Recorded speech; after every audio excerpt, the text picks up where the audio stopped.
Yes. Assalamualaikum warahmatullahi wabarakatuh. Tes suara. Mic check. 1, 2, 3. Jelas ke semua? Okay, jelas. Okay, thank you. So the trainer already here, Dr. Yasi. Assalamualaikum, Doctor. How are you? Alhamdulillah. Alhamdulillah. Okay, alright. Macam mana? Apa? Okay, alright. So, saya boleh start dulu saya, Doctor? Boleh. InsyaAllah. Ya, alright. Bismillahirrahmanirrahim. Assalamualaikum warahmatullahi wabarakatuh and very good morning to all. We start our session with Ummul Kitab Al-Fatihah.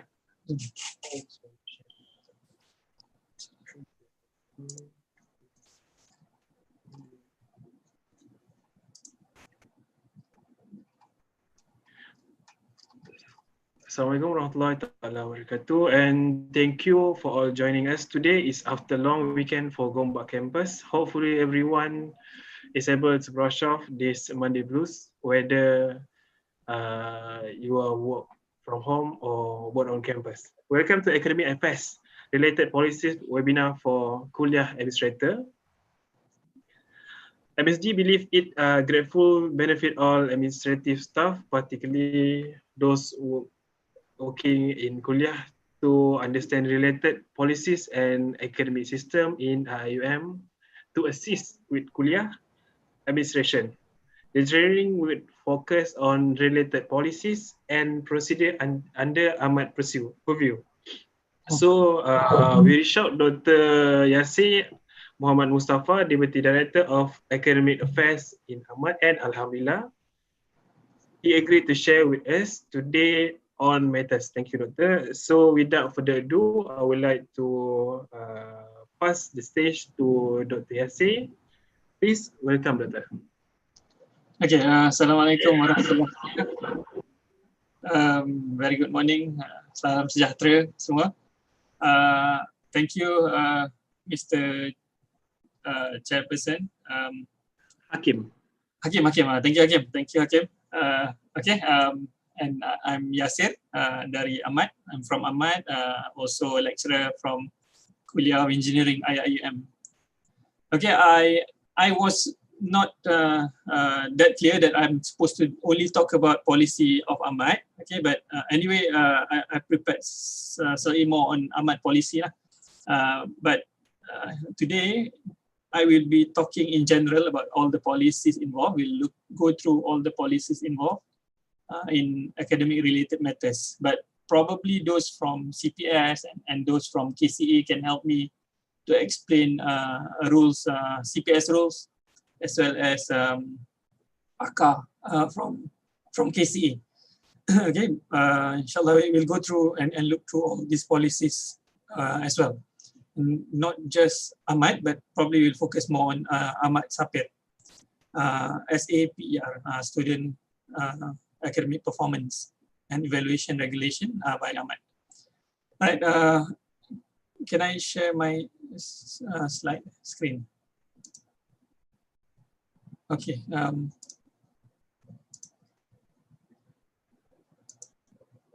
Can everyone see this? Yes. Okay. So academic affairs related policy. This is what I'm told. So that's why I'm presenting general policy on academic, but probably we'll stress more on Ahmad side punya policy lah. Right. Okay. As introduction, since we are International Islamic University, since we are all Muslims, okay, it is a good reminder to start all our activities or all our seminar or talk with a quick reminder about what this religion, what this beautiful religion that we follow advise us. Okay, related to work, because we're talking about the academic policy, IIUM related policy. So I took several hadith related to Islamic work ethics. Okay, a quick reminder to, inshallah, all of us, also myself. Okay, Islam says Muslim, okay, as a Muslim who believe that Allah is there, then the Prophet Muhammad is his messenger. Okay, we have to practice the attributes of honest and trustworthy all the time, okay, not just in working. But since our life, most of our life, we spend most of our time working, okay, and our livelihood, our income are coming from this job that we are going through. Okay, majority of the income that we go through, how we sustain our life, how we sustain our family, coming from the salary that we get from working in IIUM. So I believe that when we work, when we agree to work with someone, okay, it is like we are entering into the family. We are becoming members of IIUM, and it is our responsibility to make sure that IIUM basically can become the best universities or the best organization that is there. Okay, but most important attributes that we have to possess, okay, when we work is we have to be honest. We have to be honest when we work. We have to give our best, honestly give our best, okay, and at the same time we have to be trustworthy, holding up to our amanah. Okay, and Allah reminds us in the verse of Surah Hud, verses 85, okay, O my people, give just measure and wait, nor withhold from the people the things that are their due. Commit not evil in the land with intent to do mischief. Okay, the important terms here is nor withhold from the people. Okay, the things that they are due. Okay, and our responsibility is not just to the name IIM, it's not just to the campus that we are in, it's not just to the rector, it's not just to our boss in our unit or in our department. Okay, but our responsibility, okay, where we should not withhold the effort or the best contribution that we can give, okay, is to the people, okay, and the people who fund this university is basically everyone in Malaysia. Okay, we are funded, we are publicly funded universities. Okay, even though we are a company, we are publicly funded.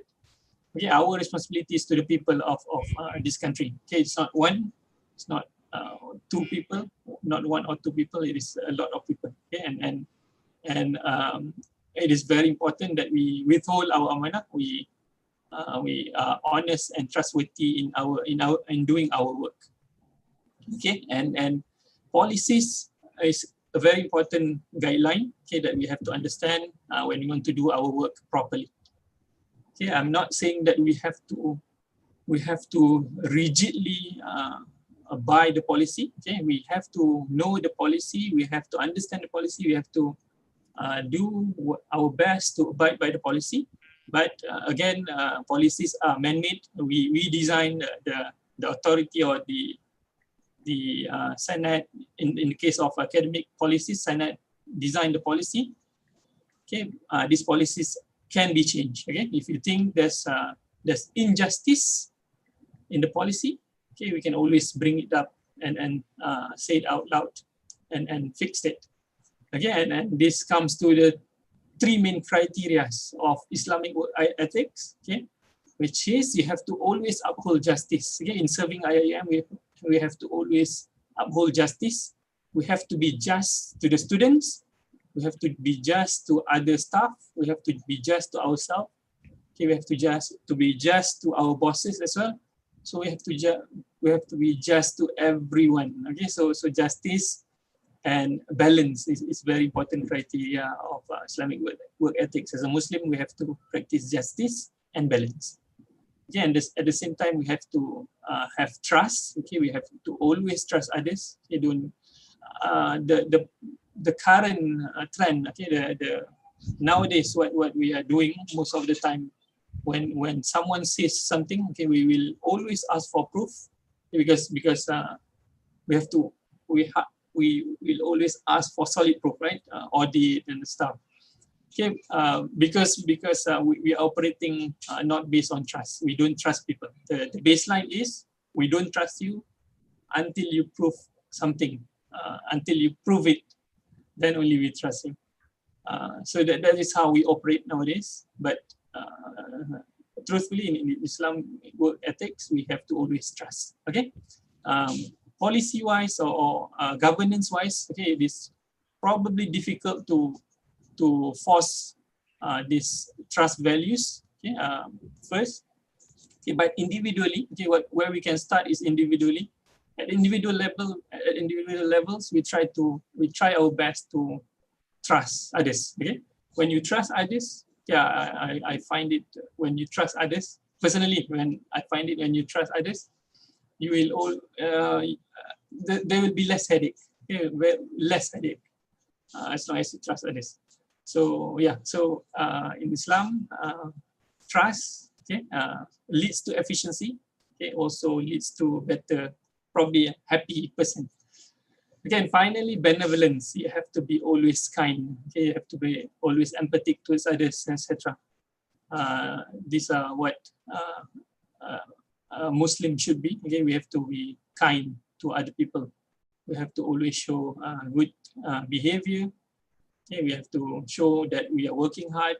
Okay, even though our friends are lazy, we have to work hard. Okay, because at the end of the day, if you work hard, okay, Allah will reward you. Okay, your salary might not increase, but Allah will reward you. Well, because we are Muslim, we believe this.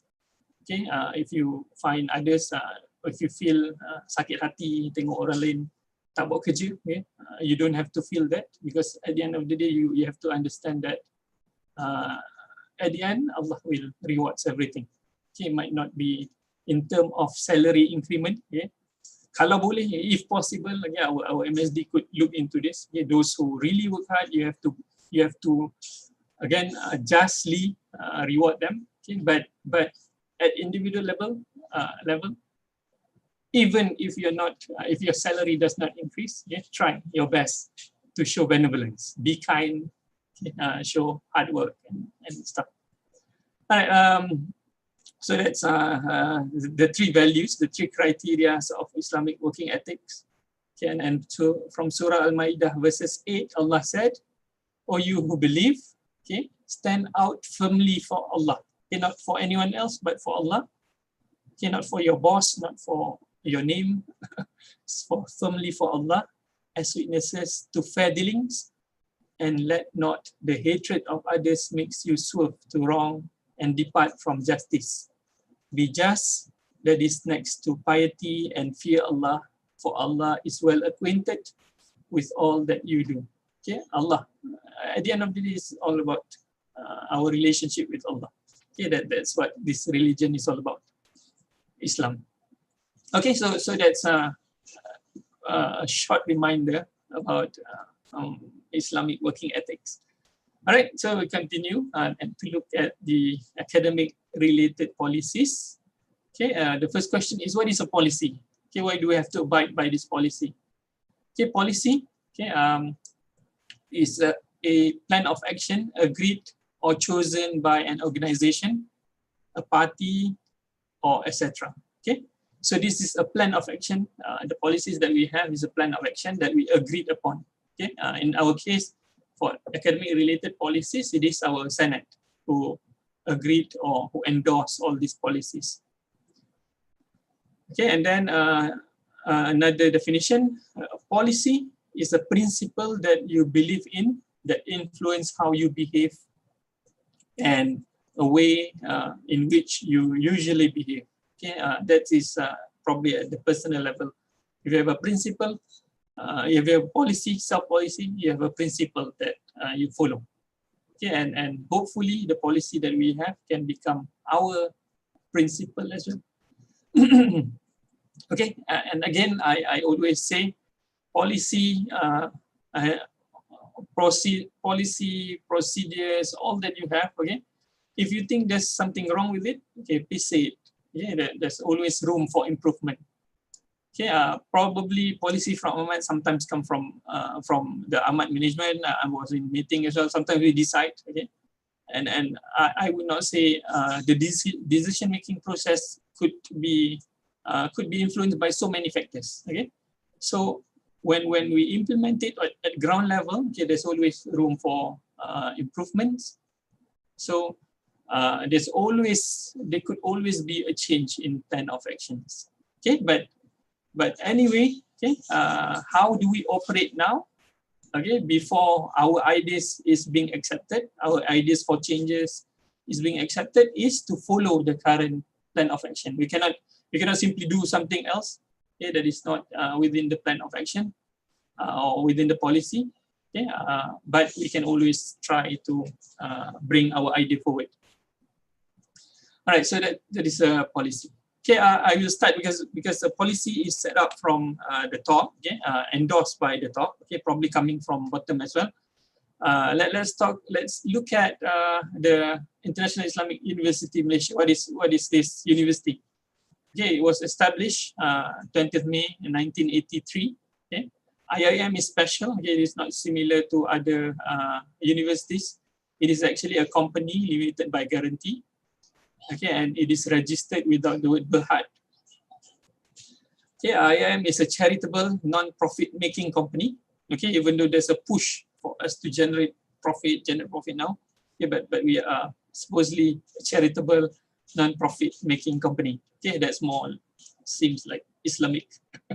And then IIM is not allowed to allot shares, okay, have share capitals and issue dividends. Okay, it is not similar to normal companies. Okay, but I'm not expert in all this or company stuff, but yeah, this is what they're presented to everyone. Okay, subject to company, IIM is subject to Company Act. Yeah, we can be subject to Company Act. Someone can sue us, etc., like a company. Industrial Relation Act and Employment Act. Okay, we are bound by all this act. Okay, the governance structure of IIM. Okay, we have the Board of Governors. Okay, and under the Board of Governors, you have Senate to look at academic. You have standing finance committee, academic staff selection committee, administrative staff selection committee, staff service committee, scholarship and study leaves committee, information and communication technology committee, and development committee. Okay, and along with that, you have the audit risk and company secretary that help to manage. Okay, this is the more like academic structure. Okay, academic governance structure. Okay, we have the constitutional head, similar to the chancellors of other universities, and then we have the president. And we have the rector, similar to the Naib Chancellor of other universities. And then you have all these TNC, Timbalan Naib Chancellor, or in our in IIM we call it deputy rectors. Okay, we have 4 deputy rectors. Okay, deputy rector academic and industrial linkages. Okay, going to be changed to academic and internationalization, something probably the new name. And then you have deputy rector responsibility research and innovation. Deputy Director Internationalization and Global Network, but since internationalization going to be under academic, okay, so this one will be Deputy Director of Global Network. And then you have Deputy Director Student Development and Community Engagement. Okay, and under all these Deputy Directors, you have different offices. Okay, and there are also offices that are directly under the Rector. Okay, IIM organizational structure, academic. Okay, so we have the Board of Governance, and then we have Senate. Okay, and under Senate all the academic related matters. You also have Dean's Council meeting who help to advise the Senate, and Kulliyyah own board meeting. Okay, also normally to help in decision making of the Senate.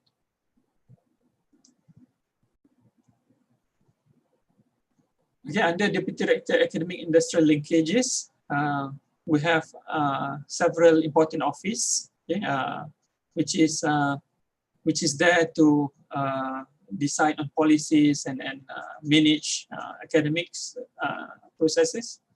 Okay, one very important office which is my office, Ahmad, okay, Academic Management and Admission Division. Okay, we basically caters for the undergraduate affairs of the universities, academic affairs for the undergraduate. And then we have CPS, okay, which look at the postgraduate side of postgraduate students. And then you have KCA. Okay, KCA is a special one, okay, because it is under Rector, but they also look at academic, okay, quality-wise. And then e-learning, we have the CPD to look for our training and the system or e-learning systems. And then we have the industry linkages to link whatever we do with the industry. Okay, I'm hoping that we will have similar stature office like oil, okay, but look into the community engagement, okay, or to link our academic with community as well. So we have oil to link with industry. Yeah, hopefully we have another one to link with the society, with the community. Okay, and then we have SMART also for academic trainings as well. Okay, later on when Deputy Director Academic become academic and internationalization, we will also have the international office, the promotional office under Deputy Director of Academic. Right, and then we have Dean's Council and Senate, which basically chaired, Dean's Council is chaired by our Deputy Director Academic, okay, and then Senate, chaired by our Rector, and second man in the Senate is our Deputy Director Academic. Okay, student enrollment. Okay, all these policies that we're going to talk about, okay, would affect our student. Okay, these are the students that will be affected by the policies. Okay, our number of students, okay, have been consistently about 20,000, okay, or 21,000 sometimes going up there for undergraduate, and for postgraduates, the number is around 6,000. Okay, average around 6,000. So yeah, recently last year we have 6,700 or 6,800 almost students. Okay, so that's the number of students that we have. Okay, a lot of students in IIM. Okay, and at the same time, a large portion of the students are international students.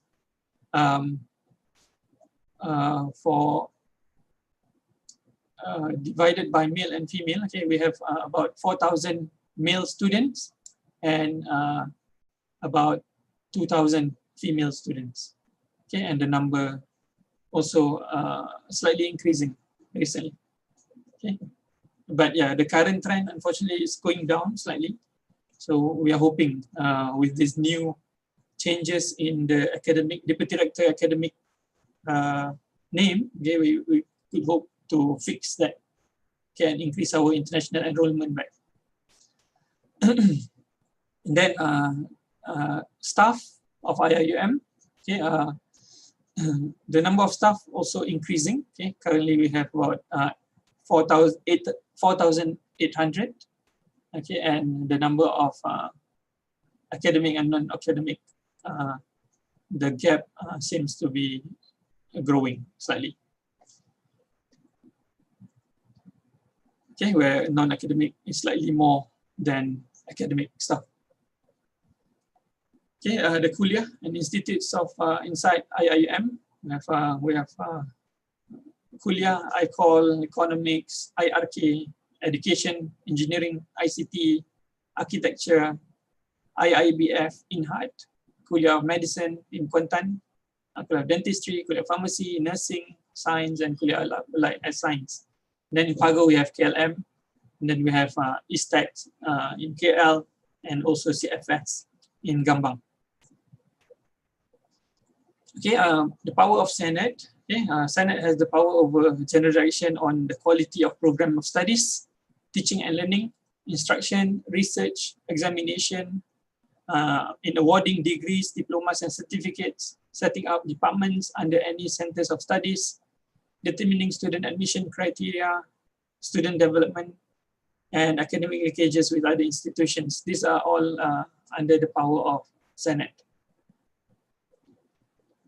Okay, and Senate basically is the one who decides on academic related policies.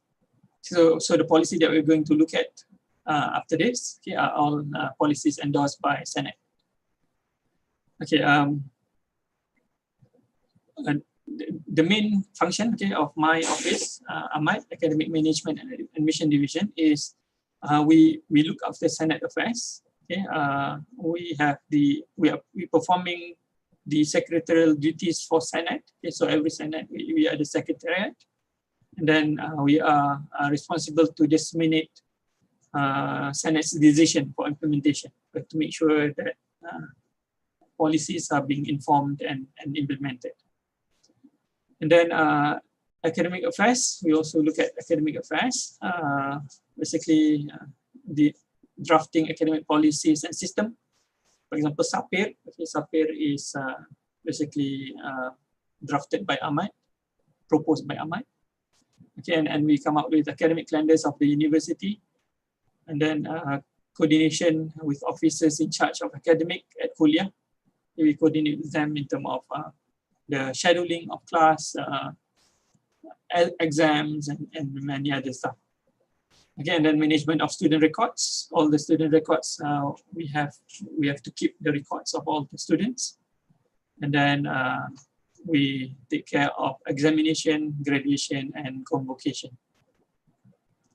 Okay, and then on the admission part, I might have to do promotional activities for the universities. We have to help to promote the universities to get students enrolled into the universities.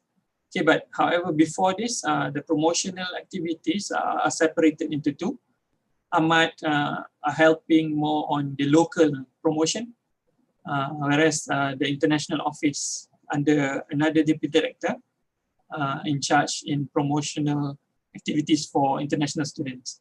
But after this, when the office merge, okay, when deputy director academic becomes academic internationalization, most probably these promotional activities can be coordinated more. Application, I might also process all the application for admission, undergraduate application for admission. Okay, currently we are processing the admission for the locals and as well as international, as well as the admission into CFS. Okay, that is also processed by Ahmad. Okay, and we have to ensure that after application, we provide an offer, okay, the student can come and enroll as students.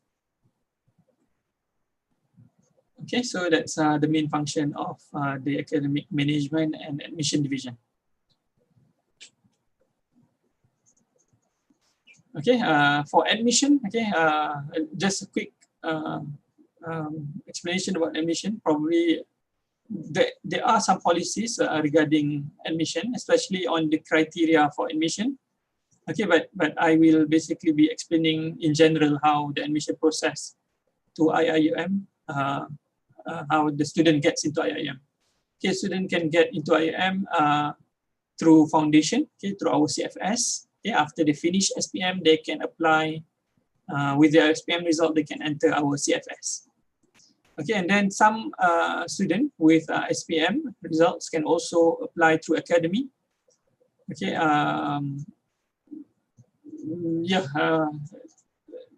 currently we do have some SPM students applying through academy, okay, for a specialized program. Okay, but the main purpose of academy is actually to cater for students without SPM. Okay, those students with O levels, especially the international students who want to start their studies through our foundation, okay, they can apply through academy. Okay, so there's two channels into the foundation, through the SPM results or through the academy who looks into all the other results, such as O level, mainly O level. And then there are some international students who have slightly lower qualification than A level. Okay, they might go to IIM, into IIM through bridging program. Okay, but recently, okay, the latest decision by Senate, the bridging program will be closed down.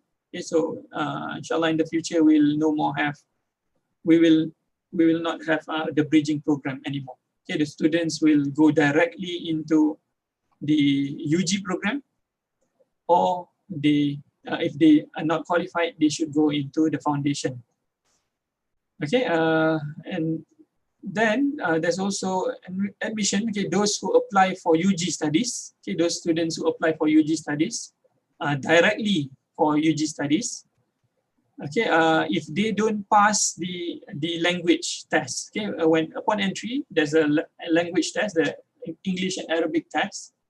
Okay, if they don't pass this languages test, they have to go into pre-sessional. Okay, we call it the language pre-sessional sessions, where they have up to maximum of 1 year or minimum 1 semester to complete their language requirement. Okay, upon completing this pre-sessional, okay, then only they go into UG. Why do we separate pre-sessional and UG? Because they have different fee structure. Pre-sessional is very, very cheap. Okay, basically extremely compared to UG studies, because UG we are charging undergraduate fee for the whole program, but pre-sessional we're only charging not even 1,000 ringgit for the pre-sessional. Okay, so those who apply for UG, got offered for UG, if they don't pass the language requirement test, they will enter pre-sessional. Okay, and this applies to international students as well as the direct intake students. Okay, those with STPM, those with diploma who apply directly for UG studies in IIUM. Okay, and then once they manage to settle their pre-sessional or they pass the language requirement, they will enter the UG studies directly. Okay, so so those who goes into UG studies directly is also students from our CFS. Okay? A big portion of our students coming from CFS. So these students normally goes into UG directly without having to go through these languages tests, because they have done their language tests in CFS. Okay, so CFS goes direct to UG, and then also we have the IIM Academy Foundation. They also can go directly into UG because they are going through the same program as our CFS students. And then we have the STPM, STAM, and diploma students who can apply directly to the UG program. Okay, and these students are subjected to the language proficiency test. And finally, we have the international qualification students with international qualification. Okay, normally the international students, they can apply directly to our UG program. Okay, but also subject to the language proficiency test. Okay, and finally, the last channel of entry to IIM is through postgraduate studies. Okay, the student can go into postgraduate studies, those who have a degree or those who want to do their second master or second PhDs are eligible to apply for PG studies. Okay, there are also special channel. We are collaborating with Darul Quran to entice good students and a good student who wants to be a Hafiz. Okay, they can go through program in Darul Quran and then secure them a place in IIM. So we have a special program through Darul Quran, and also our main intake to the CFS as well as to UG, okay, is through UPU. Okay, we are collaborating with UPU to streamline all the intake into the universities. Okay, so that's admission.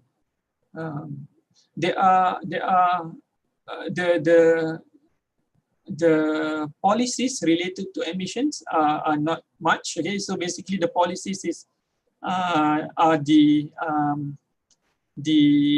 admission requirement. Okay? How do we set admission requirement for the admission, okay, is through Kulliyyah. Kulliyyah propose an admission requirement, okay, and then we'll have a discussion at the Kulliyyah and Ahmad level, okay, the whole Kulliyyah and Ahmad level under the Deputy Rector Academic level office, sorry. And then once we finalize on the requirement on all these criteria for admission, we will bring this criteria to DCM for their approval. And once the DCM approve, we will bring to Senate for endorsement. Okay, once Senate endorse, the new or the proposed entry requirement will take place. Okay, we will basically be the one that we use to enter IIM. Okay, all these admission criteria can be seen in IIM promotional materials, especially, okay, and as well as in Ahmad website, on the Ahmad website.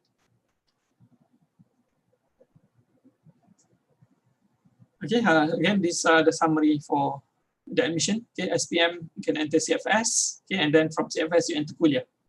If you have STPM, STAM, or diploma, you can enter Kulliyyah directly if you pass the language test, or if you don't pass the language test, you will go into the pre-sessional studies. Then, if you have international qualification, you can either enter bridging, okay, or enter Kulliyyah directly. Or if you don't pass the language test, you will enter the pre-sessional. Okay, so this is basically the main channel of how students enter universities. Okay, and the Kulliyyah here could be PG studies or could be UG studies. Okay, and a huge number of our students are coming from our CFS. 80%, about 80%. Okay, now let's look at the teaching and learning policies. Okay, this is what we are going to probably discuss slightly more in detail. Okay, the teaching and learning policies, the standard way of how it is endorsed is from Kulliyyah or from the offices or from the department, KCDI, through their meeting. They make a proposal to DCM. Okay, once DCM approve, this proposal will be brought to Senate for endorsement. Okay, once Senate endorse, then the policies become active. Okay, so everyone have to basically abide by that policy. Okay, the teaching and learning policies related to undergraduate studies, okay, is called SAPER, S-A-P-E-R, S-A-P-E-R, SAPER. Okay, and the last revision of SAPER was in 2015. Okay, over the time, okay, we did some, we do have some amendment to the policies, okay, which is not reflected in the book because the book have been printed in 2015. But all the updated policies will be shared on Ahmad website. I will show you later. Okay, then you have the postgraduate regulation. Actually, postgraduate regulation have been revised recently, 2020. So I will show you the revised policy. Dr. Yasir, can I interject? Yep, This regarding the KBM. Last time they have an argument regarding the name of Kulliyyah board, whether Kulliyyah board or Kulliyyah committee. Now, is it okay if you use Kulliyyah board meeting as the name of the Kulliyyah, academic meeting? Is it okay now? Because last time there's an argument regarding the name of the committee for discussion on academic meeting, right? Yeah.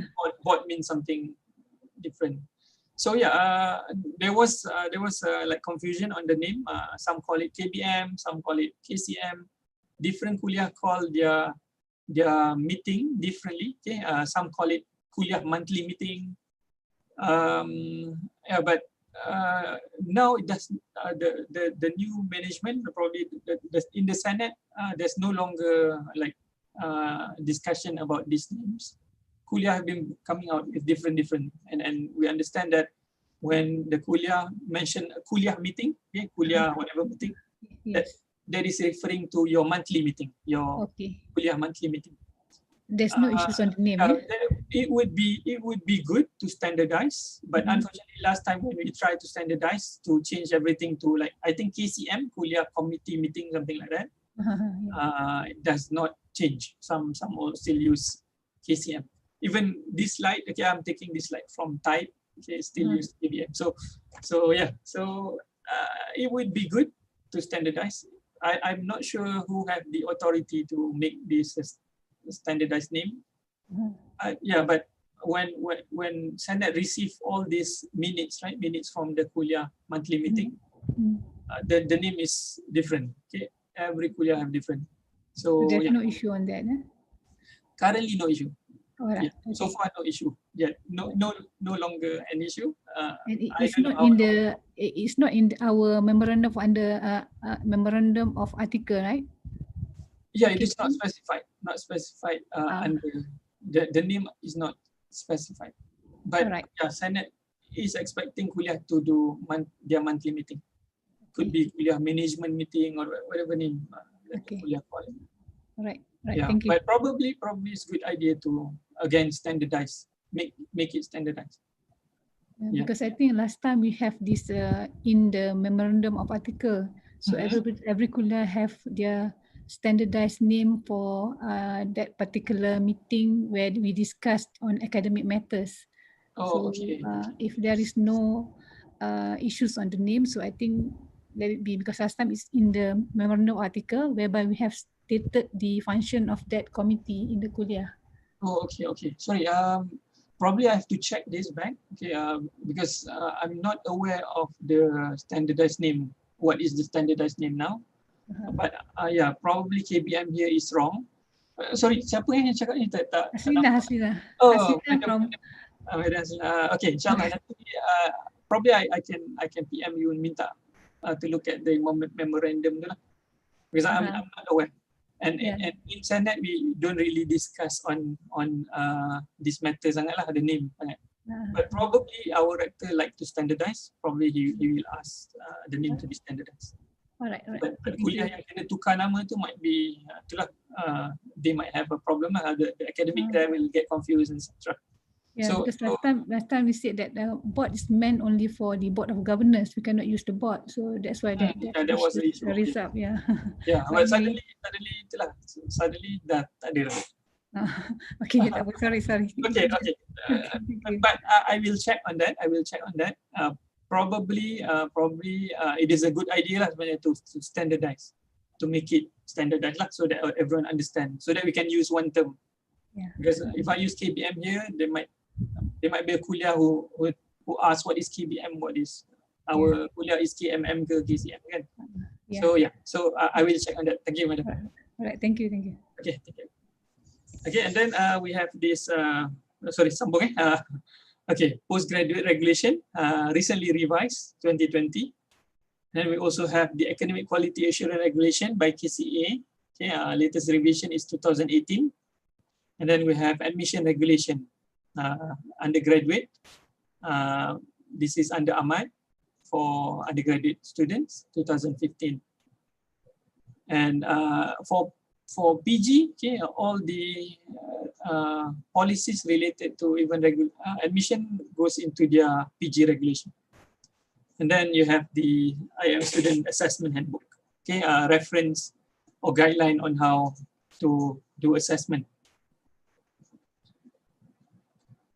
Okay, let's look at SAPIR. Okay, in SAPIR, okay, we have the policy, okay, very fine policies on, or detailed policy on course registration, and then course performance and evaluation, examination, end of semester examination procedures, academic standings, appeals, graduation requirements, and general provisions.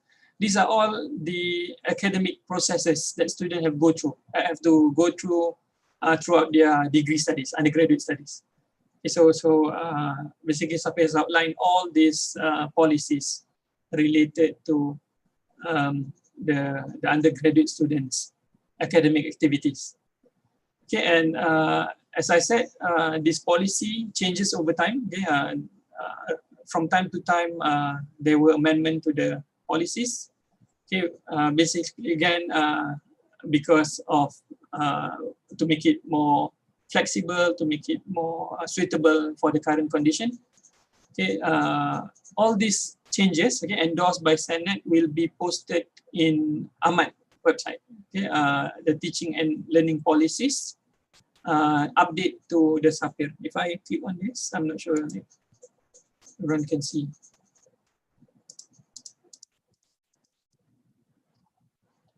Can you see? Or can you see the website? No. Cannot see your website. Okay, let me share again.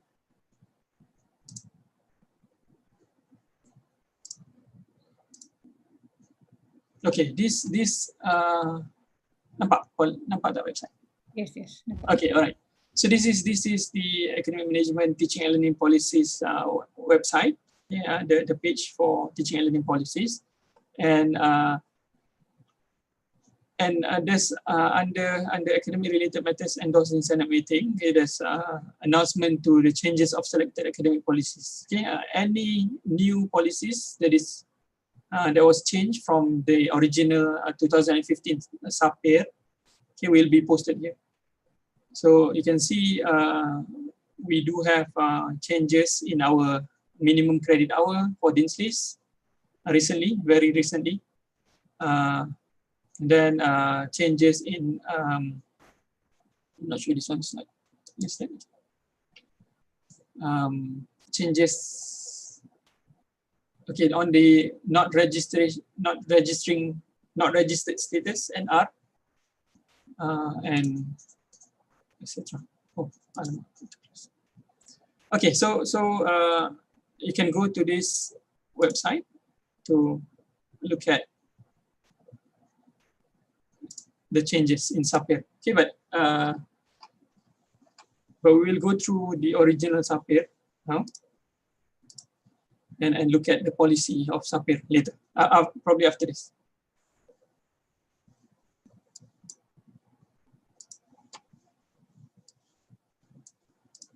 Okay, and then we have the postgraduate regulations. Okay, in postgraduate regulation, you have the admission rules, the registration rules, the examination rules, the research supervision rules, research work rules, committee and duties rules, and then committee and their duty rules, okay, general rules, and some articles under the regulations.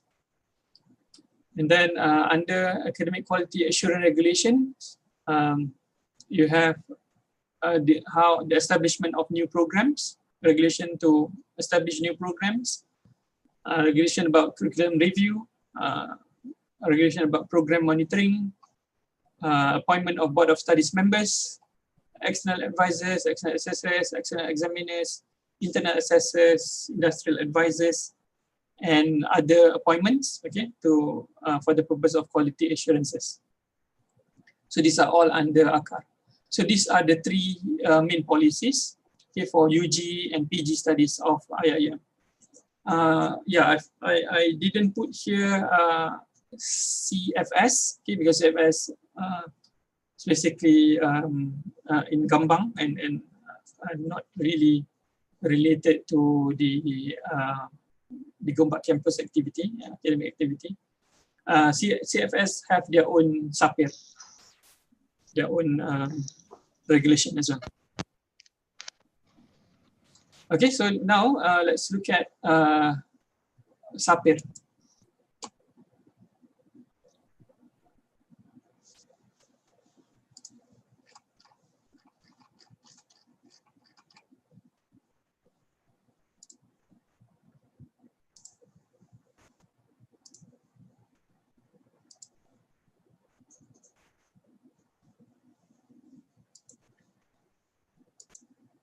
Okay, SAPIR or Student Academic Performance Evaluation Regulations was first endorsed by the universities in the 149th Senate meeting.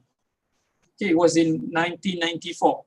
This is when we first had our compiled rules. Okay, we compiled all the rules. Before that, the rules was scattered all around. In 1994, we compiled everything to become the SAPIR, SAPER. But the name also was different. The regulation name was also different.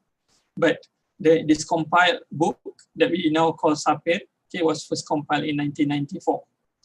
And then we revise SAPIR, okay, from time to time. Okay, first one is in 2002, and then in 2005, and then 2009, and after that in 2010, and shortly after is in 2011, and then we revise again when I just enter a few years entering Ahmad.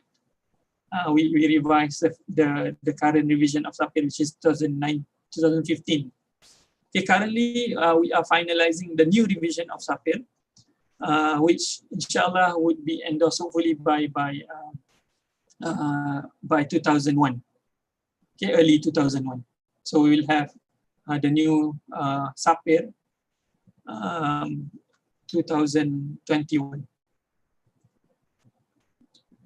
Okay, so the latest revision that we now follow is 2015. Okay, the SAPIR have several parts. Okay, the first part basically explain about all the interpretations, about the introduction and interpretation inside the regulation. Okay, and then on the second part, we look at the cost registration policies about cost registration. Okay, the policy says the student admitted to universities, any student admitted to universities must follow a specific program of studies offered by the Center of Studies. Center of Studies here probably could be a center, it could be a center like Inhat, or normally we say the Kulliyyah. Okay, majority is Kulliyyah. Okay, so student must be to become a student of IIM, they must be registered to any program.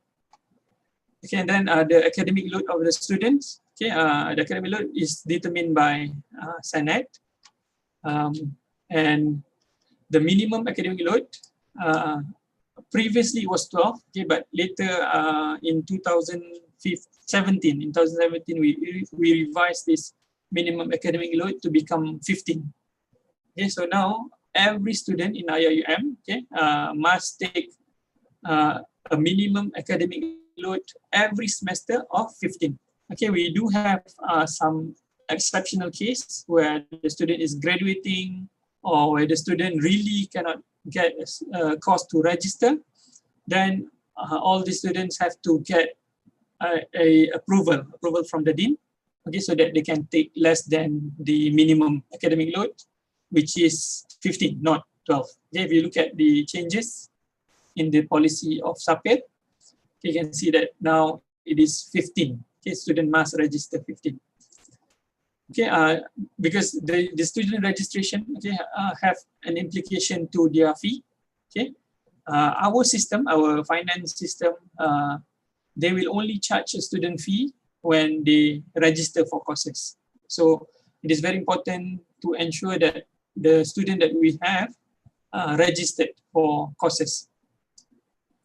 Okay, and also important that they register for the minimum credit load, which is 15. Okay, and on the other hand, they also have a maximum academic load. Okay, they cannot exceed 24 credit. Okay, provided that the contact hour does not exceed 28. So the students is not allowed to take more than 24 credits per semester. Yeah, basically, this is again a quality issue. We don't want to overload the students until it affects their capability of studying. So the policy stated that 24 is the maximum. Okay, for short semesters, the student may register maximum up to 2 courses. So if there are two courses the student wants to register, they can register for that any two courses.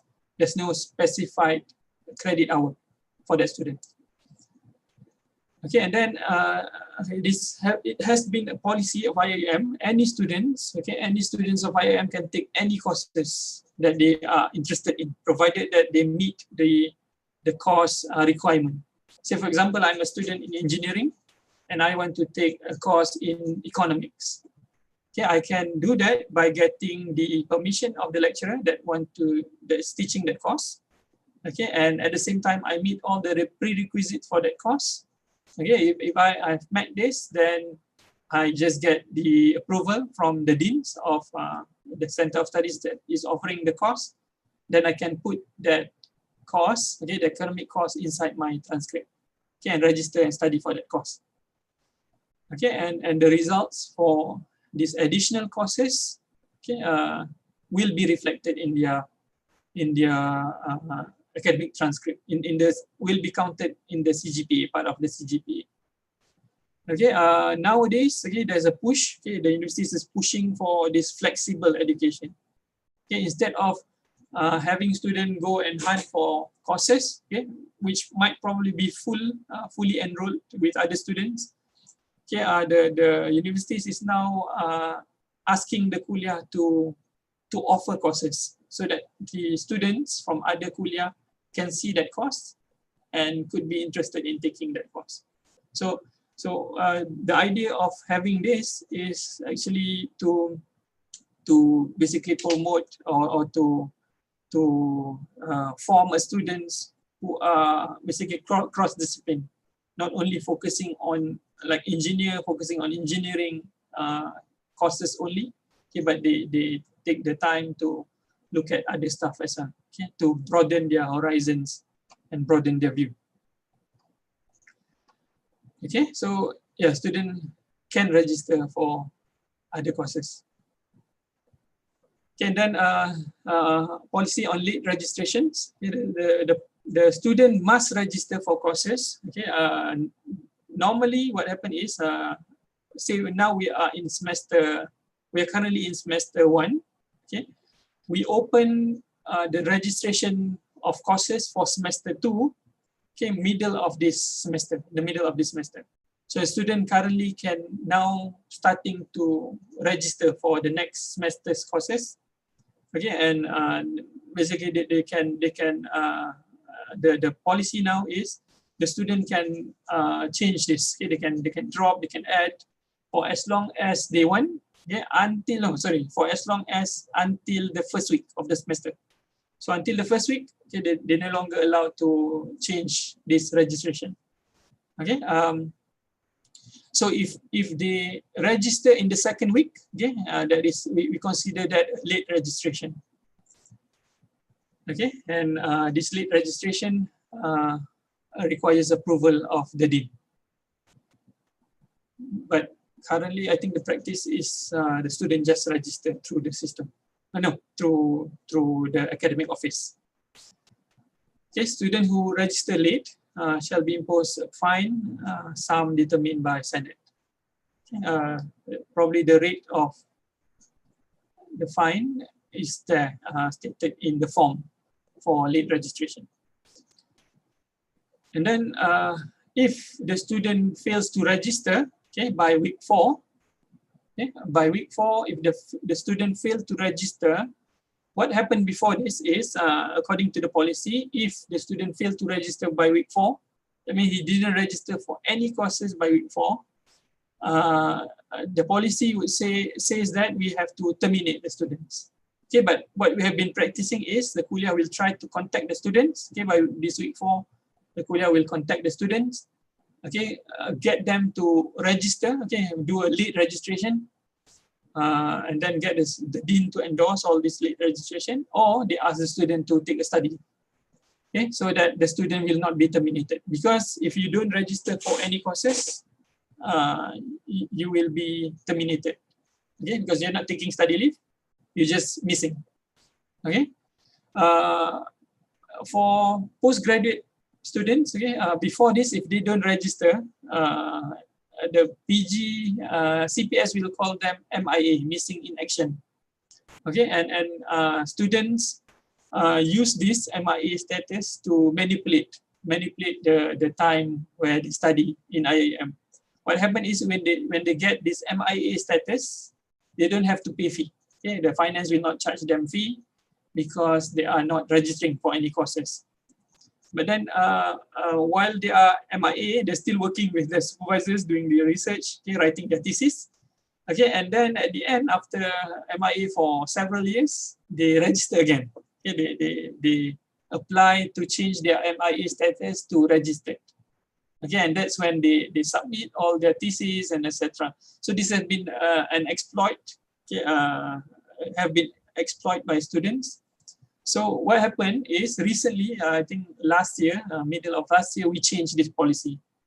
Okay, for postgraduate as well as undergraduate students who did not register by the 4th week of the semester, okay, their status will become NR. So in the system, their status will become not registered. Okay, so when their status is not registered, okay, what happened is the system will give them a warning that saying that if they don't register or if they don't apply for, or if they don't resolve their not registered status by week 12, they will be terminated. Okay, they will be terminated from the university. So what happened is by week 4, okay, the Kulliyyah now will look for all the students with NR status. And they will communicate and try to contact the students so that they don't get terminated by week 12. So what happened is some Kulliyyah allow the student, okay, try to force the student to register for courses. And some Kulliyyah ask the student to apply for study. Okay, and so basically this again to avoid the exploit. Yes. Hasina again, can the student appeal for if let's say they have been missing for more than 1 year, they appeal to register for their program? Is it possible, or they need to submit official appeal for, is it readmit, or how is the status of that student? Okay, what happened now is by week 12, if they are still not registered, they will be automatically terminated. They will get a termination status, okay, where they will be terminated from IIM. They are no longer a student of IIM. Okay. And when they are no longer a student of IIM, they are, for example, the international students, their visa will no longer be valid, and student, local student, they cannot no longer enter IIM as a student again. So our policy, whenever you get terminated or you get dismissed, okay, you have to appeal through the Senate. Okay. Ini memang tak ada office dalam IIM yang can reverse this status. You have to appeal and write to the Senate, and then the Kulliyyah have to present your case. If the Kulliyyah want to help the student, the Kulliyyah have to present to the Senate why he should be allowed to register again, why he should be activated again. So that is the current policy. Okay, dia bukannya apply fresh, maknanya dia boleh appeal. No, when you are terminated, the Kulliyyah can appeal for you to allow you to be unterminated, macam tukar semester yang you terminate ni, dia tukar jadi study leave. Okay. Dia boleh buat macam-macam cara. With Senate, you're allowed to propose your different kind of solution lah. Meaning to say that the Senate that power lah to whether to accept or not accept, not the Kulliyyah. Bukan Kulliyyah. Kulliyyah make a proposal. But normally the Kulliyyah would change the status of the student to study leave, and then reinstate the student back to the next semester. Right. Itulah kalau if the Kulliyyah want to ask the student to do fresh admission, then up to Kulliyyah. If the Kulliyyah don't want to support the student in Senate, then the student is terminated lah. State is terminated. Okay, alright. Thank you. Right. So that's non-registration. So we're looking at this non-registration cases very seriously now because of the exploit, etc. And as well as when they're missing, they're registering in IIM, we have a lot of cases where these students are international students. They go they go everywhere in Malaysia. So bila immigration ke, bila polis ke datang, it become very difficult for IIM as well. Okay, and then leave of absence. Yeah, students who wishes to apply for leave of absence shall submit official request to the Dean Center of Studies stating the reason why they want to take a leave. A student can take up to maximum 1 year study leave. Okay, so a student, if the program is 4 years ke, 3 years ke, they can take 1 year. So yeah, the duration of students in IIM could be up to 5 years lah, kalau normal. Okay, the extension of study leave of absence, extension of study leave of absence shall require the same approval process and shall further require approval of Center of Studies Committee of Appeals. Okay, and then student can also apply for extension. But extension of study leave goes to Senate. Okay, Senate have to endorse whether to allow the student to take more than 1 year study leave or not. Okay, and then at the back we have scheduled, which explain all these processes. And then student can also withdraw from universities. Okay, we have this issue where when the student want to withdraw, they just go. They don't communicate. They don't tell us that they want to withdraw. Okay, they just left the universities. Okay, and now all this issue of withdrawal without notice ni kita dah tackle with through the NR status lah. So when they get NR status and then when they are terminated by 12 week tu dia terminated lah because of we consider they terminated as non-registration. Okay, but we don't know whether the student withdraw ke ataupun dia memang tak nak sambung dah. Okay, but a proper way to withdraw from the universities is the student have to talk to Ahmad, to write to the Dean of Ahmad. Okay, and then if they withdraw properly, okay, when you withdraw properly, that means you have to do clearance, you have to pulangkan semula kunci mahala, return the library books, go to the security to take care of your metric cards and stuff. So if they do all this properly, then they will be withdrawn from the courses. Okay, they could even ask for reimbursement. Fee yang dia dah bayar, katakan kalau dia dah bayar fee, you can ask for the reimbursement of the fee to be returned. Okay, and previously we have this student who withdraw from university shall not be considered for readmission. Okay. Before it was shall, that means kalau they withdraw, you cannot enter again. But now we make it slightly less strict. Okay, we make it may. So the universities have all the authority to, the admission committee have all the authority to reject student if previously they withdraw from the universities. We are using this clause. Okay, but if there is a need to accept the students again, okay, we are able to, because the policy have been changed from the 2011 one. Okay, next is the cost evaluation. Okay, cost offering. Yes. Salam. Pada Iskandar from IKHS. Yes. Regarding terminated student, let's say if the student has been terminated for about 2 years, and then she came to us stating her reasons for not coming to IUM because she had family problems and financial problems. So how could Kulliyyah assist the student? Is this PG or UG? UG. Okay. Yeah. The Kulliyyah have all the options. You can propose any solutions that you want. Okay, but for example, if she's missing for 2 years, okay, you could ask the Senate to grant her like 2 years study leave and then allow her to continue. Okay. But normally it's difficult because it's 2 years. 2 years is quite long for study leave. normally study leave like macam 1 year, 1 semester is okay. Or the kuliah could request the student to apply fresh and then get the credit transferred. Oh, okay. Because the student only left for language courses, 2 language courses only. Oh, dah nak habis. Yeah, exactly. Oh, okay. Then probably She had tried IFLA back then, but back then she had a trauma taking IFLA, so that's why she left IUM. I But now see. she has apa ni she wants to make a comeback. Oh, okay. Yeah, probably kuliah can propose allow her for study leave and then let her complete this 2 language courses.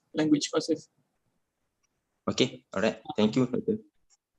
Itulah, tapi nampak tak cantik lah on the transcript. You'll see 2 years study leave kan. So itulah, there's a dilemma. But anyway, if she really wants to get the scroll transcript to secondary, then boleh lah kot. The kuliah have to support her lah. And then the reason, her justification for being missing for 2 years tu mesti very, very strong. Okay, alright. Okay. Thank you, Raju. Okay, so next is on course performance evaluation. Okay, so kuliah Center of Studies decide on what course to offer every semester. Okay, but normally when we decide on the course to be offered, okay, we look at the number of students that we have, okay, what their level is, what are their level, and etc. Okay, then we have to plan on how to offer the course. Okay, it is really up to kuliah, and how do you schedule also up to kuliah. Okay, but unfortunately we have this problem where kuliah is complaining that it is very difficult to make a schedule. Okay, currently our IT system are not capable of scheduling the courses, let alone proposing what course to be offered based on the student population and student levels. Okay, the system is not that intelligent. Okay, so currently the kuliah is doing this course offering manually. Okay, when they do a course offering, they have to do scheduling, they have to decide on the lecturer and decide on the capacity of the class. All these are manual. So yeah, so there is a push to get this to be automated by systems. Okay, hopefully with all this all this talk about IR 4.0 and etc. Hopefully we can push to make our course offering system to become more reliable and more effective for the kuliah. Okay, and then once the kuliah offer the course, okay, at the end, this semester we just opened for course registration recently, okay, in middle of the semester. Okay, that means before that, the kuliah plan for their course offering. So they do this number 14, plan for their course offering. And then when the time comes for, we call it the course registration period, Ahmad will announce to the student, okay, now you can register for the course. What happened is the student will then go into the system and register for all the courses that kuliah offer. Okay, and then when the kuliah is offering the course, okay, kuliah also set the minimum and maximum number of students in the course. Okay, but then again, when the student register, okay, through the system, they can do a petition. Say if for example, the class that they want to join is full, they can always do a petition inside the system. And then kuliah are supposed to look at this petition. Okay, these are your students who were not yet completed the course, and they are requesting, they're petitioning to join the course. So what happened is kuliah have to basically starting from now or probably at the end of this semester, kuliah have to review on the number of class enrollment that they set. Okay, probably when you set 30 is too low, okay, you have to increase to 40 and allow all those who petition, all those who reserve for the course to come in. Okay, the student might also petition for new courses to be offered. Okay, say for example, the kuliah misses one course, okay, very important course for the students. and all the students want to do that course now, okay, the student can petition for the course. Okay, so again, it is very important starting from now, starting from this mid of semester, for Kulliyyah to frequently look at all this petition and reserve by the students, because students are reserving for class, students are petitioning for class that they want to join next semester. So Kulliyyah hopefully can help them, okay?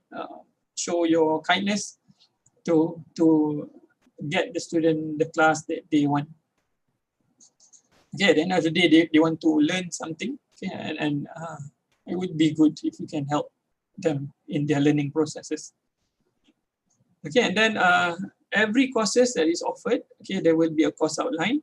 Okay, basically there's a standardized format for course outline decided by KCA.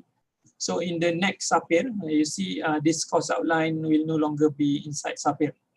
Okay, because SAPIR talks more about regulation of processes of the students.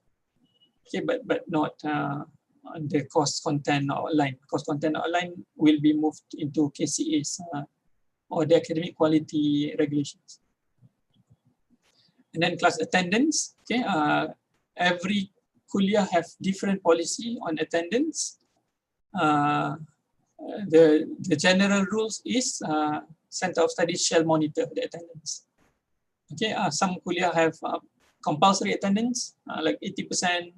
Some Kulliyyah don't have that compulsory attendance, etc. So it's really depends on Kulliyyah to monitor. Okay, if the students is late, it is up to you to send a barring letter, etc. And then grading. Okay, for every course that student registers, they will get a grade. Okay, and a grade is determined by the assessment of the course. Okay, this standard, everyone knows. Okay, previously we have this weightage. Yeah, end of semester 40 or 60 or 40 on the distribution. But recent endorsement by Senate says that it is up to Kulliyyah. Kulliyyah could have the course could have like 100% carry mark assessment, or student not 100% final, but yeah, it could have like 100% semester work assessment, etc. So the course might not have final exam. So it really depends on the Kulliyyah to decide on the assessment.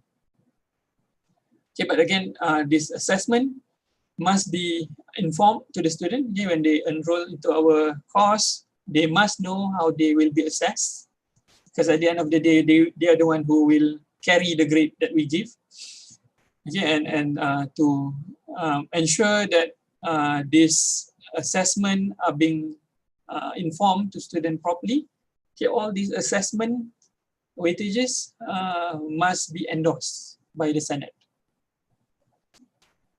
Okay, Senate must endorse and Kulliyyah must inform students. Okay, and then for grading, we have pass-fail grade. Okay, there are some courses which are graded using pass and fail. Okay, and then there are also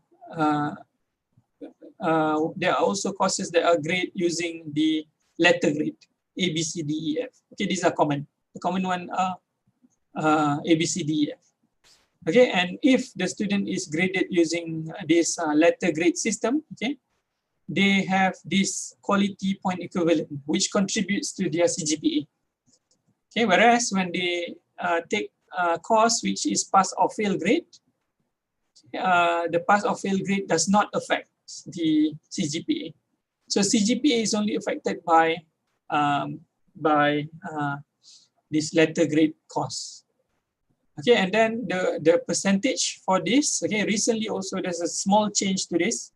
Okay, to get an A, you have to score 80 to 100, not 85 to 100. So 80 to 100. Okay, and then other transcript notations. Okay, inside the transcript, we could also see this other stuff. Okay, okay, for pass and fail, the grade is PA and FA. And if the student pass on receipt, the grade will be PR. If he take a receipt and then fail, he'll get an FR. If the student did not complete the course at the end of the semester, you'll get an I. If the course continues for several semesters, that means the course is like 2 semesters, okay, you'll see that the first semester the course will be IP, and the last semester the course will get a proper grade. So you get an in progress grade. And then you have W.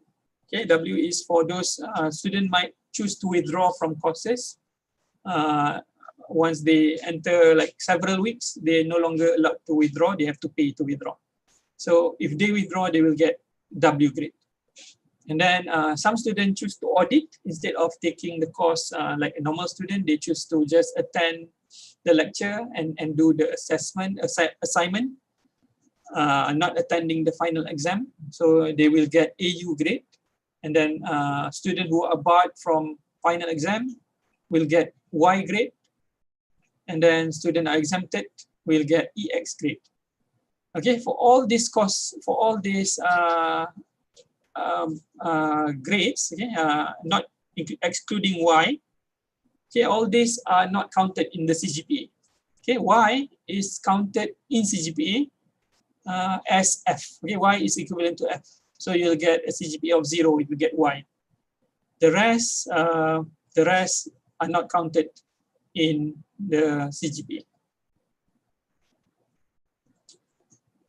Okay, the minimum passing grade, okay, to pass for undergraduate students, to pass a course, they must get a C. Okay, C means 50, above 50. Okay, so the marks for the course must be above 50 for them to pass. If not, they have to repeat or resit the course. Okay, and then if the student cannot complete the course, okay, they can go with I grades. Okay, for I grade, if a student gets an I grade, the course instructor have the responsibility to ensure that this I grade is changed back to a normal grade or pass or fail grade. Okay, by the 4th week. Okay, by the 4th week. That means if this semester is semester 1, okay, I take course A, and then at the end of the semester I get I for course A because I have not completed the assessment for course A. Okay, what will happen is by semester 2, week 4, okay, this I grade must be changed to a final grade.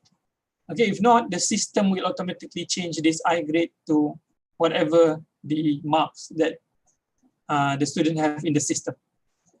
Okay, so I grade is temporary. Okay, it will be changed to final grade.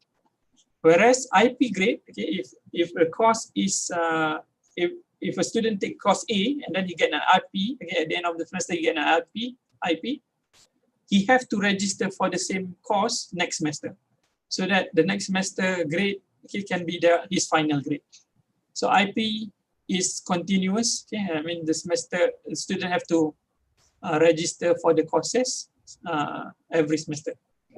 Dr. Yasir. Yes. What happened if, let's say, for that, this semester, this student got IP, but for the following next semester, he has not registered? Can that marks carry in that semester that he is not in that registered? Yeah, normally when the Kulliyyah gives an IP, that means the student is progressing to the next stage of the course. I mean, he have to register for the next semester. Tapi we have some cases where the student get an IP, lepas tu next semester dia tak register. Betul. Lepas tu semester seterusnya tu baru dia register lah. Selama semester dia register, dan that's also okay lah. Kita boleh consider that semester yang dia tak datang tu dapat IP juga. Yang dia tak register, sorry. Kalau dia tak register, that means the Kulliyyah is not offering lah. Kulliyyah is not asking him to register. If the course is progressing, he should register for every semester kan.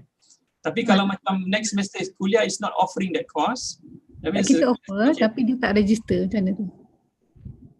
Then masukkan lah, kena suruh dia register juga lah. If the student did not register but he is actually taking the course, he is actually doing something about the course, so you have to register the student. That student also have to pay for the tuition, right? For that semester have to register for the tuition. Sebab I think that also manipulative juga. Some of the student, especially yang PG lah, Okay. Dia tak nak bayar, nak escape from the payment of the tuition fees. So dia tak register for that semester.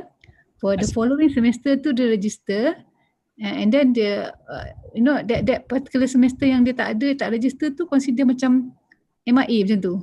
Itulah itu yang sebabnya sekarang for PG and for UG, if you don't register for any courses, you will get not registered status. Kalau dapat nak register ni, you will be terminated lah. Dah nak kena terminated lah. So they will become macam dia akan worry sikit lah, and then dia akan consult with the kuliah apa NR status ni kan. And normally they will go and register. But I'm not sure about the PGIP sebab I'm not familiar with the PG punya grading. Okay, but for undergraduate, if they get an IP, they have to register for next course. Tapi kalau dia tak register for next course, they register for other courses, the fee still sebab student undergraduate ni fee dia consistent every semester. Dia register 1 ke, dia register 10 ke, fee dia sama. So we have cases where the student get IP this semester, they not register for next semester. Tapi dia register for other courses, so the fee is still ongoing lah. Fee is not really an issue dah. Tapi cuma tak nampak macam progressing the course. Tak cantik lah. And then selang beberapa semester dia register balik the same course, dapat grade final. Boleh juga jadi macam tu. Tapi for kuliah, when you plan for an IP grade in progression punya courses, you have to make sure the courses is continuous lah, bukannya selang semester. Okay, but we have this provision for IP. If the course is still ongoing, you can register IP. Okay.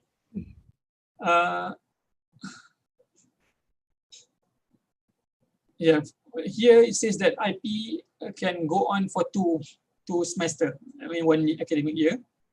Okay, but there's a request where the course might go for longer than 1 year. Okay, so in the new SAPIR we will basically look into all this issue. Okay, but currently IP is only for up to 2 semesters.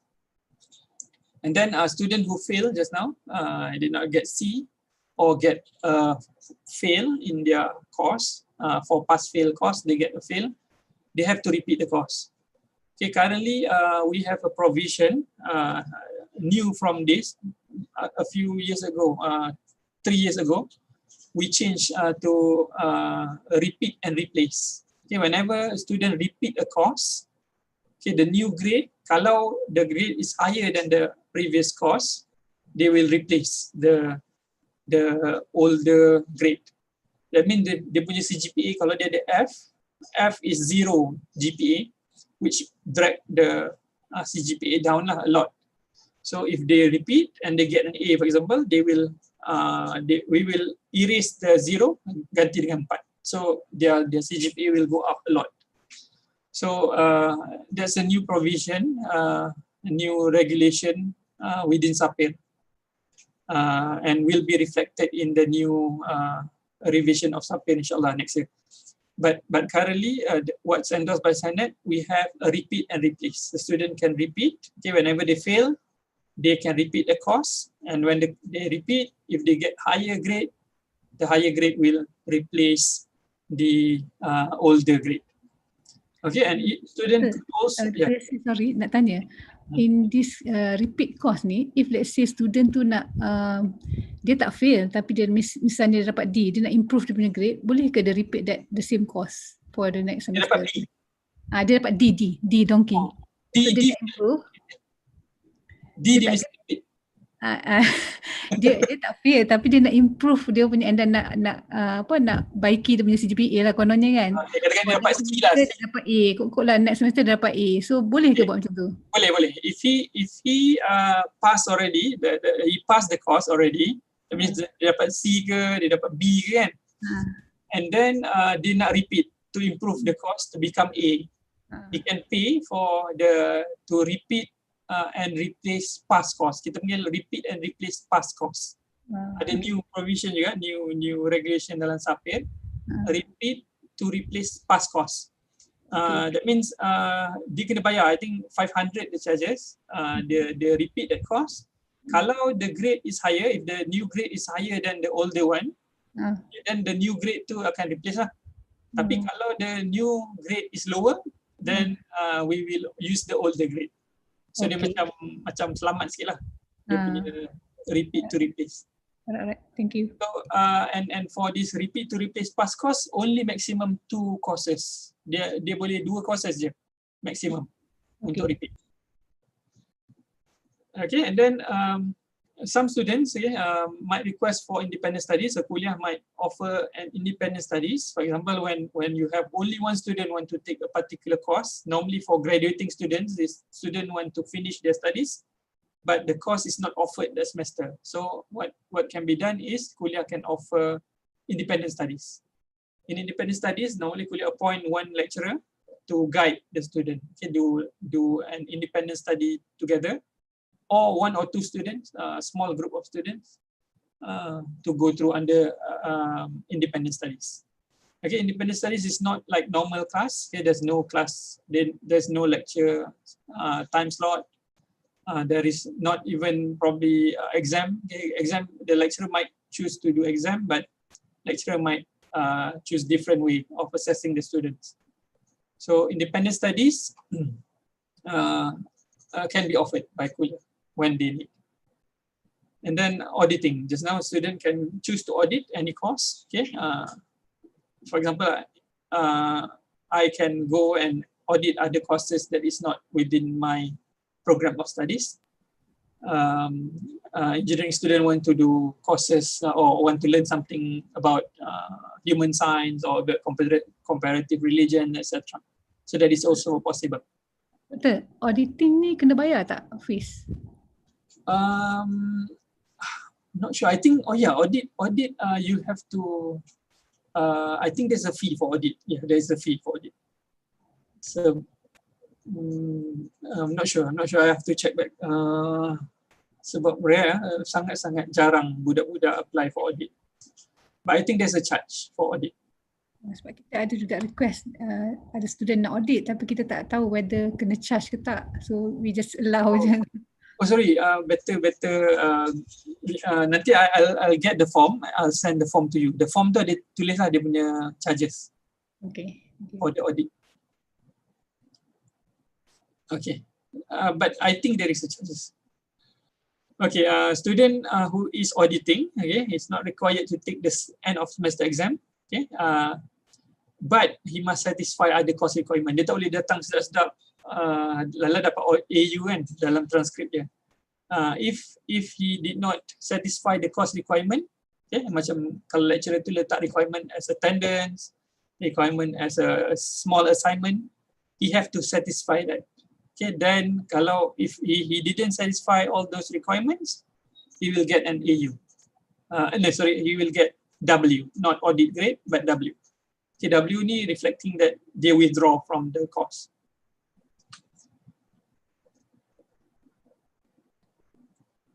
Okay, and audit costs cannot be changed to normal costs. Okay, but if the student really want to change, they can get the permission of the academic deputy rector in charge of academic affairs. Okay, next, SAPIR. Okay, in SAPIR 2015, okay, we have a lot of provision, a lot of rules and regulation about exam. Okay, and we have Center of Studies, Committee of Examiners, members of Committee of Examiners, appointment of invigilators. Basically, these are standard process. Okay, and in the new SAPIR, okay, we move all this supposedly regulation to become a process, become an SOP. So, like appointment of invigilators, we will no longer have this inside SAPIR because the student don't need to know appointment of invigilators. These are processes for our academic administrators, for the course instructors, etc. So most of the things about most of the regulation related to exam will be moved to SOP document. So you'll see SAPIR 2021 will be much thinner because we remove a lot of stuff from the examination punya regulation in Chapter 2015 to become SOP document. Okay, but for example, regulation, okay, important regulations such as special exam, okay, special exam still will be there. Okay, if the student miss an exam, okay, with permission, the student is allowed to apply for special exam. Okay, provided I give all the for example MC or all the supporting documents that allows him to make him eligible for special exam. Okay, and Kulliyyah have to conduct this special exam before the 4th week of the following semester. Okay, and the student who did not attend exam can be barred. Okay, and if he's barred, then he will get a grade of F or Y. Okay, and then all these procedures and after examination procedures, okay, will be moved into an SOP document. No longer will be in SAPER. Okay, duties, sealing, question papers, all these are processes which will be moved into SOP documents, exam SOP document. Okay, and finally, the change of grades. The student, okay, who believe that he is not properly graded, okay, he can apply for change of grade. He can request the Kulliyyah to recheck, to do a rechecking on his answer script. Okay, so student is allowed to initiate a rechecking of his answer script. Okay, and at the same time, the Kulliyyah committee, okay, can also initiate a change of grades. Okay, for example, the lecturer, okay, suddenly saw, oh, this is the paper, students' exam paper fall under his table or somewhere, then and he did not mark that. Okay, as a Muslim, someone honest, okay, the lecturer have to go forward and correct the grades for that student. Okay, even though they might he will get like love letter from the dean saying that you should not do this, you should be more careful, etc. But as someone honest, you have to amend your mistakes. Okay, and grades for students is something very, very serious for them. Okay, something that might affect their future. So yeah, so the lecturer have to be responsible and fix this as well, fix the mistakes as well. So it could be from the lecturer, could be from the Kulliyyah coordinator, could be from even the dean, anyone can initiate change of grades. Okay, but if the student want to recheck, the student have to pay 50 ringgit for the administration fee. Okay, and if I'm not mistaken, if the grade change, okay, this is in the process, if the grade change by a huge margin, okay, that means the mistake is from our side, I think he will be getting the money back. Okay, and then academic standing, okay, this is important. Okay, as a student, okay, student of IIM have to maintain their good academic standing. That means their CGPA must always stay above 2. Okay, so it must be 2 or above. So anyone who gets below 2, okay, is in trouble for getting academically dismissed. Okay, students who obtain a CGPA of 3.5 above, okay, can get Dean's List. And recently, very recently, a few Senate ago, we changed this. Instead of taking 15, okay, the student who take 12, okay, who took 12 credit or more and get CGPA of 3.5 can get Dean's List. Okay, next is academic probation. Okay, if the CGPA of a student falls below 2, okay, but then still above 1.67, okay, the student will fall under academic probation. Okay, under academic probation, okay, he cannot take more. He cannot take more than 15 credit. Okay, he have to reduce co-curricular activities, etc., and he have to meet the academic advisors regularly, etc., just to make sure that he can improve. Okay, and then finally, if the CGPA drops too low, okay, or if he's on probation and then he stays inside probation for the next semester, it does not improve, then the student will be academically dismissed. Okay, if the CGPA goes less than 1.67 as well, okay, if anyone, the student is like above two, suddenly drop 1.5.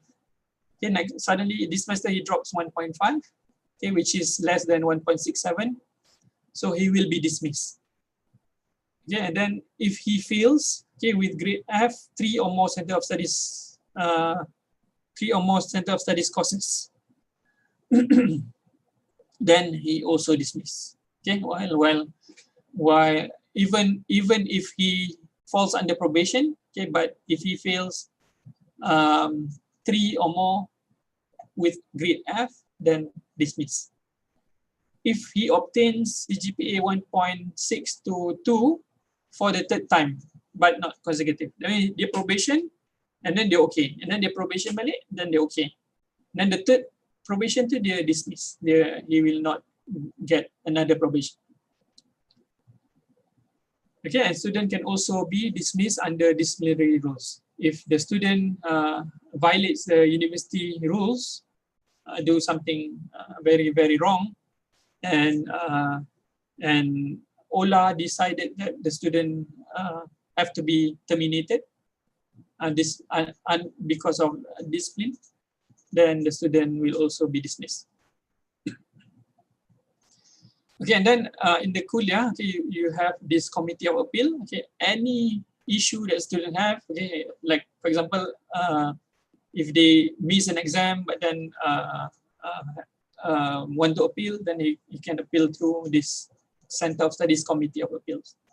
If student wants to appeal for extension of studies, through this committee. If the student is dismissed and then want to appeal, then he can appeal through this committee. Okay, basically, these committees are the same committee, okay, dean and all the deputy deans. Yeah, so, but yeah, inside this SAPIR, we introduce different names for the committee. Okay, and ground of appeals, there's so many grounds of appeals student can make. Okay, but basically you can appeal for anything. But the way the committee make a decision, basically they follow this ground of appeals. So all these procedures, application procedures, all this procedural stuff will be moved into SOP document in the next SAPIR. Okay, and finally, the graduation requirement. Okay, the minimum study period. Okay, that means the student who wants to graduate from IIM must be at least must be studying in IIM for at least 6 regular semester. Okay, that means you cannot graduate within 2 years if you are doing undergraduate study. You have to be at least 6 regular semesters. Okay, this is because we count all the maximum load, minimum load, the academic program load, etc. Then for non-regular students, the minimum period is 4 regular semester, excluding leave of absence. Maximum study period in IIM for undergraduate students is 12 regular semesters. But for medic students, they have this slightly longer because of the length of their study period, their normal study period. Okay, a student who pass all the required courses, okay, kalau student ni dah buat semua courses dalam study plan and pass all those courses, then they can apply for graduation. Student apply for the graduation. They not graduate automatically. They apply for graduation because we give the room for the student even after you finish. We give you the chance to, macam dia katakan dia engineering, dia nak study benda lain, then he can spend all this time after completing his main study plan to study other things. Okay, so they apply for the graduation if they want to graduate, and then once the committee, the graduation endorsement committee endorse their graduation, they consider graduated. Okay, to graduate, student must pass all the core courses, elective courses, okay, prescribed in their study plan. And then the student must achieve CGPA of at least 2. Okay, student must. Yasir nak tanya. Yes. Tadi Dr. Yasir mention about if the student have finished and complete the required credit hours for the graduation, kalau dia ambil yang additional tu macam student engineering tu, dia ambil additional, so that subject yang dia ambil tu, is it consider dia punya grade apa semua tu ke ataupun macam mana? It will be calculated inside the student's transcript lah. So will be reflected. If it's additional cost, if it is AU cost, then tak ada effect on, effect on the CGPA. Tapi if it's an additional cost, dia register as a normal student in other courses, then that courses will be calculated until they apply for graduation lah macam tu. Until apply for graduation. Tapi we have issue with macam international student, especially we have some limitation lah for international students. Because of their visa and because of the immigration policy, did not allow for this flexibility sangat lah. Banyak yang cakap macam bila dia dah graduate, macam some student they don't want to go back, they want to probably study further or they want to work somewhere, I don't know. Tapi we have these cases where student tak nak apply graduation tapi kuliah yang graduate because he have completed the study plan. So we do have these cases lah, but these are macam case, specialized case lah. Tapi that one I think we have to look at the immigration punya policy juga lah for international students. Yes, yeah. We have to abide by the immigration policies.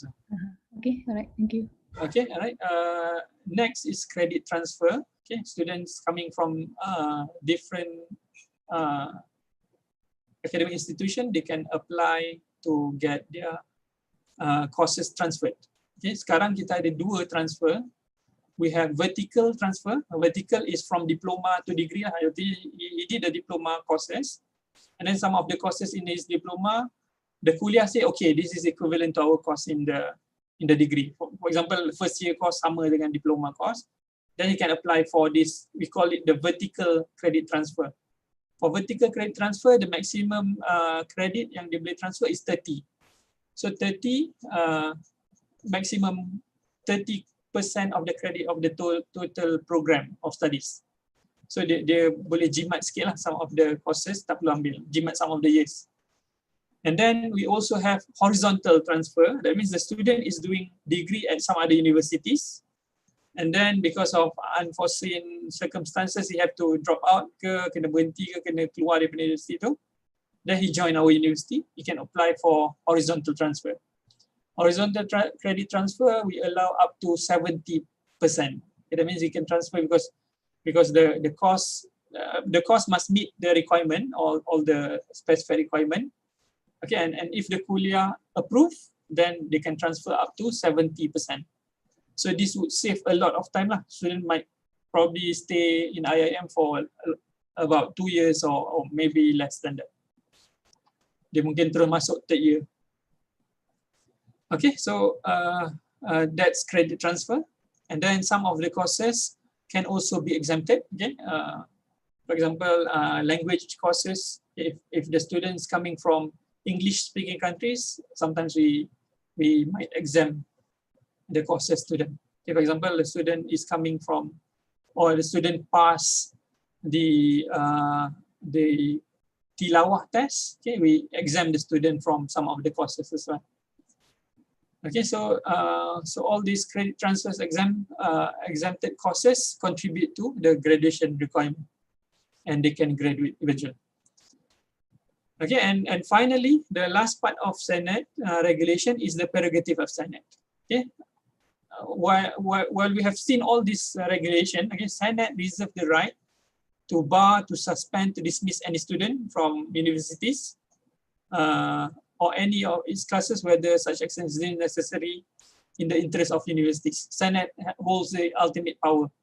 Okay, notwithstanding all the regulation, the Senate reserves the right to make final decision on any matter, okay, regardless of all the regulation that we have seen. So in the event of any dispute relating to any section of this regulation, the interpretation of Senate prevails. So that's the last part of the SAPIR. Okay, and in SAPIR 2015, we have a lot of schedules, 10 schedules. Okay, in 2021 Sapir, okay, we are going to remove majority of the schedule, okay, because some of the schedules are not really related to the student regulations. Okay, Schedule 1, we have course registration regulation. Okay, this is basically a process for course registration.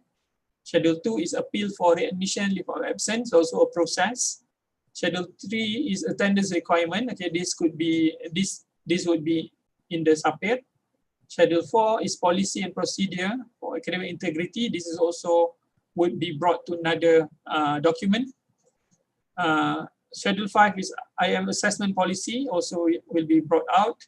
Schedule 6, administrative order on conduct of examination. Okay, another process for examination.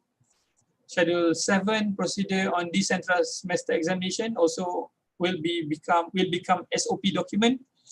Schedule 8, procedure on application for special examination, also another procedure document. Schedule 9, procedure to reprimand course instructors who do not comply, also will become procedures. And Schedule 10 also procedures. So yeah, in Sapir 2021, okay, you'll see a much thinner Sapir. Nak baca pun rasa macam senang. The current Sapir is quite thick because of all this schedule. So yeah, so inshallah new Sapir will be much more optimized. Okay, so that's Sapir. Berapa lagi masa? Do I have how much time do I have left? Oh, dah habis 10 minit je tinggal. Doctor, I have a question. Yes. Brother Iskandar from IKHS again. There is an inquiry from a student. What if the student get GPA 0.00 but GPA 2.00 above?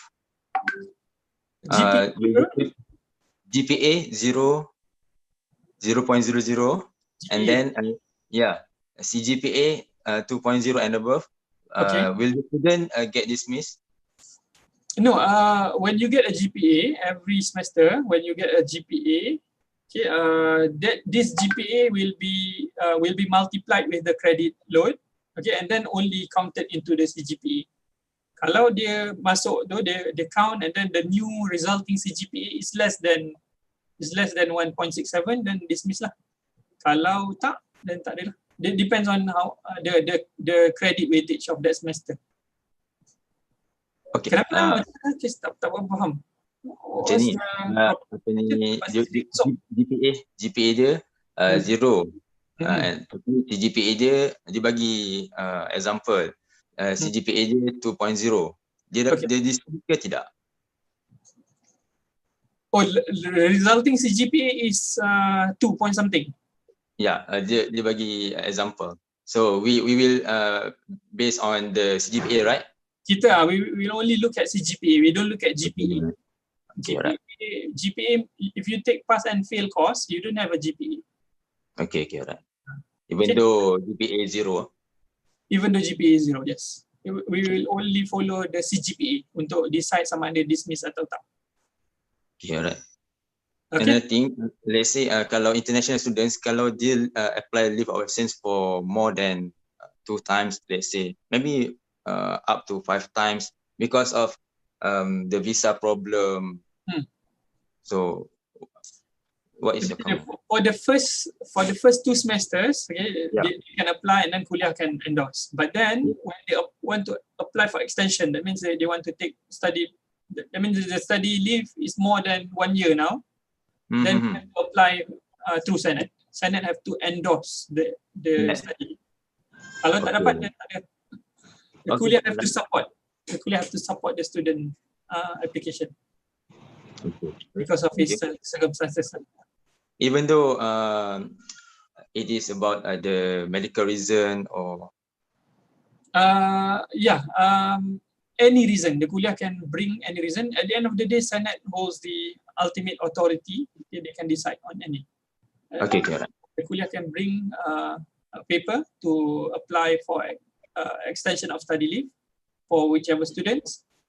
Bring to DCM and then bring to Senate. Normally, okay, all right. Okay, then Senate will be okay. So. Thank you, Doctor. Okay. Alright. Oh, sekejap dah pukul 12. Ingat tadi lama 2 jam. Sekejap je dah nak habis 2 jam. Okay, so for the other two policies, probably we don't have to go through. The next policy is actually postgraduate regulation. Postgraduate regulation have all these rules inside. Okay, if we want to look at the rules quickly, the 2020 version. Okay, this is the postgraduate regulation. Okay, they make amendments. Okay, and this policy is there on their website. Okay, so the first part is on preliminary. Okay, with the amendment for the 2021. The second part is admission rules. Then we have registration rules. Okay, how do the student registers? And then examination rules, research supervision rules, research work rules, committee and duties of the committee, and general rules. So those are the new. This is the new. Okay, unfortunately, I couldn't find the proper compilation of the 2020 regulation. Okay, on CPS website, they share this revised document. Okay, and you can access and see the revised policy for postgraduate. And finally, the one that I will show quickly is ACAR. Okay, ACAR is also important because it regulates on some important stuff. Okay, on the governing bodies. Okay, the Academic Quality Assurance Committee of the Kulliyyah. The Board of Studies, when we have a program, okay, academic program that we offer, we have to have a Board of Studies. And then the appointment, when you have a Board of Studies, you have external members. Okay, so all the appointments, all the details about appointment of these external members are inside ACA. And then, normally in Senate, we always refer to this, the payment to the external assessor, external examiners, etc. Okay, this is spelled out inside the schedule of ACA. Right, so I think those three, okay, SAPIR, CPS policy, and ACA is three main important policies that regulates our academic